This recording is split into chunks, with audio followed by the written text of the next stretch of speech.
खबरों की शुरुआत करते हैं। मध्य प्रदेश के बीजेपी दिग्गज नेता और 3 बार बीजेपी से विधायक रहे रसाल सिंह छत्तीसगढ़ के रायपुर पहुंचे, जहां उन्होंने सीधे रावतपुरा सरकार से उनके आश्रम पहुंचकर मुलाकात की। वहीं आपको बता दें कि इस दौरान रावतपुरा महाराज ने उनसे भक्तिपूर्ण मुलाकात की और अपना आशीर्वाद भी दिया। वहीं आपको बताते चले कि रसाल सिंह 1972 में कांग्रेस की लहर के दौरान अपने क्षेत्र में विधायक के चुनाव में कांग्रेस की जमानत जब्त कराकर पूरे देश में सुर्खियों में छाए रहे थे। इस मौके पर साधना प्लस न्यूज छत्तीसगढ़ के स्टेट हेड जमील खान ने रसाल सिंह से मुलाकात की और उनसे खास बातचीत भी की। आइए दिखाते हैं आपको कि इस खास मुलाकात में रसाल सिंह ने क्या कुछ कहा। जमील खान और आज हमारे साथ रावतपुरा यूनिवर्सिटी में एमपी भिंड से आए हुए भाजपा की एक ऐसी दिग्गज शख्सियत है जिन्होंने भारतीय जनता पार्टी से 3 चुनावों में विजय पताका फहराई है और कुल 4 बार विधानसभा जीतने वाले, और एक उस समय जब 1972 में कांग्रेस की लहर थी पूरे देश में, उस समय इनके क्षेत्र में कांग्रेस की जमानत जब्त कराने वाली शख्सियत हमारे साथ है रसाल सिंह जी। 4 बार के विधायक, 1 बार सपा पार्टी से विधायक रह चुके हैं और 3 बार भारतीय जनता पार्टी से रह चुके हैं। अभी भारतीय जनता पार्टी से हैं और आने वाले चुनावों में भारतीय जनता पार्टी की ओर से टिकट के बड़े दावेदार हैं। आइए हम उनसे मिलते हैं और जानते हैं कि किस तरह से वो यहाँ पर क्यों आए हैं। एमपी से छत्तीसगढ़ आए हुए हैं रावतपुरा सरकार जी के पास में, हम लोग उनके परिसर में ही हैं। आइए उनसे मुलाकात करते हैं। नमस्कार। सबसे पहले हम अपने दर्शकों के लिए जानना चाहेंगे कि आप छत्तीसगढ़ आए हुए हैं और क्या मंशा लेके आए हुए हैं? यहाँ महाराज रावतपुरा उनका चातुर्मास व्रत है महाराज जी का जी, और उसमें मैं उनके दर्शन करने के लिए आया। कल आ गया था तो वापस चला जाऊंगा। जी, बड़े ही सज्जन व्यक्ति हैं और वो कह रहे हैं कि हम चातुर्मास में महाराज जी के दर्शन करने आए थे। अभी सिंह साहब अभी चुनाव की बयार भी चलने लगी है और आप भारतीय जनता पार्टी से एक बड़ा स्थान रखते हैं, श्रेष्ठ स्थान रखते हैं और लाहौर विधानसभा से आप आते हैं। कुछ राजनीतिक मकसद भी है क्या छत्तीसगढ़ आने का? छत्तीसगढ़ आने का राजनीतिक बिल्कुल नहीं है। वहाँ मैं पार्टी का काम कर रहा हूँ।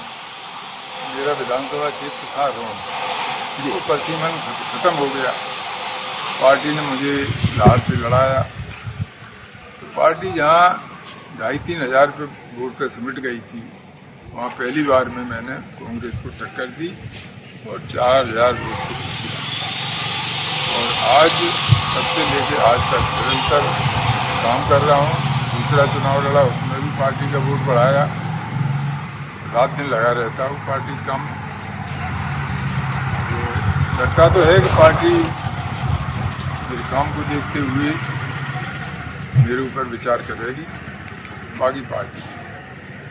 जी, रसाल सिंह जी का कहना है कि पार्टी अपना मूल्यांकन करे और हमने जनसेवा लगातार करते रहे और करते भी रहेंगे। हमारा आपसे एक सवाल और भी है। आपने जनसेवा, आपने यहाँ आए हैं और आप अपने किस तरह से दिनचर्या करते हैं? स्वास्थ्य का राशि निरंतर प्रातः काल योगा और प्राणायाम करता हूँ, निरंतर दूध में रहता हूँ और पूरे समय सुबह से लेकर शाम तक क्षेत्र में घूमता हूँ, लोगों की मदद करता हूँ, करता हूँ कि सपोर्टर्स की जो भी मेरे पास आता है लगा रहता हूँ, निरंतर सक्रिय रहता हूँ। इसलिए मुझे नहीं लगता कि मेरी शारीरिक या उम्र की वजह से किसी प्रकार की कोई अड़चन।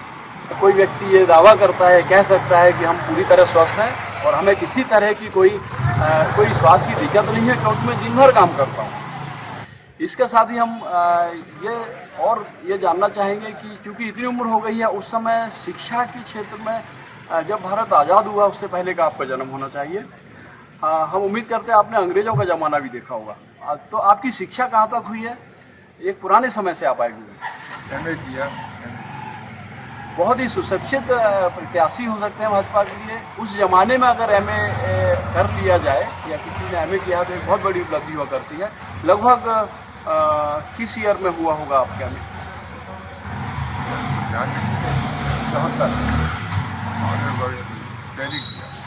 74 से पहले किसी व्यक्ति ने अगर एमए किया है, उस समय एक कोई व्यक्ति इंटरमीडिएट कुछ करते थे तो ऐसा होता था कि गांव में उसके बराबर कोई शिक्षक व्यक्ति नहीं होता था। एक अच्छी शिक्षा लेने के बाद राजनीति में उन्होंने कदम रखा है। 1972 में जिस तरह से कांग्रेस की लहर चल रही थी, उसके बावजूद आपने कांग्रेस की जमानत जब्त करा दी, तो वो क्या चीजें थी, किस तरह से ये संभव हो पाया? उस समय क्या था कि मेरा क्षेत्र जो है पीड़ित था, बहुत पीड़ित था पुलिस से, और उनकी मैं लड़ाई लड़ता था। चुनाव में पार्टी ने उतारा, लोगों ने भरपूर वोट दिया, मदद की, जमानत जब्त हो गई, सभी की जमानत। सभी की जमानत करने वाली शख्सियत आज हमारे साथ है और उनसे हम कुछ ज्ञान की बातें भी जानना चाहेंगे। राजनीति में रहते हुए अध्यात्म से जुड़ाव क्या कारण है? बचपन से ही रहा, माता पिता भी आध्यात्मिक थे, उसका बचपन से ही संस्कार है। भगवान में विश्वास करता हूँ, साधु संतों में आस्था रखता हूँ, पूजा पाठ करता हूँ। आस्था आपके जीवन का बचपन से ही, शुरुआती आरंभ दौर से ही एक हिस्सा रहा है और एक अच्छे मुकाम पर है आज। आपने ऐसा कहा जाता है कि आपका जो निवास स्थल है, वहां पर आपके साथ आपने एक प्राकृतिक वातावरण बनाया हुआ है, वहां गिलहरी, मोर, ये सब आपके साथ भोजन करते हैं। इस बात में कहां तक सच्चाई है? हाँ, ये सही बात है। साथ रहते हैं, साथ भोजन करते हैं, हाथ से मेरे हाथ से खाते हैं और उनका बड़ा स्नेह, चिड़िया, गिलहरी, मोर है। प्रकृति से इतना स्नेह करने वाले, पर्यावरण के प्रति समर्पण का भाव रखने वाले रसाल सिंह जी राजनीति में भी, अध्यात्म में भी रुचि रखते हैं। हम उनसे यह भी जानना चाहेंगे कि जनता को क्या संदेश देना चाहेंगे, किस तरह से जनसेवा की राजनीति का उद्देश्य क्या होना चाहिए और वो कहां तक पूरा करते हैं? राजनीति मेरे लिए जनसेवा का माध्यम है, मैं मानता हूँ। मेरा कोई राजनीति बिजनेस नहीं है,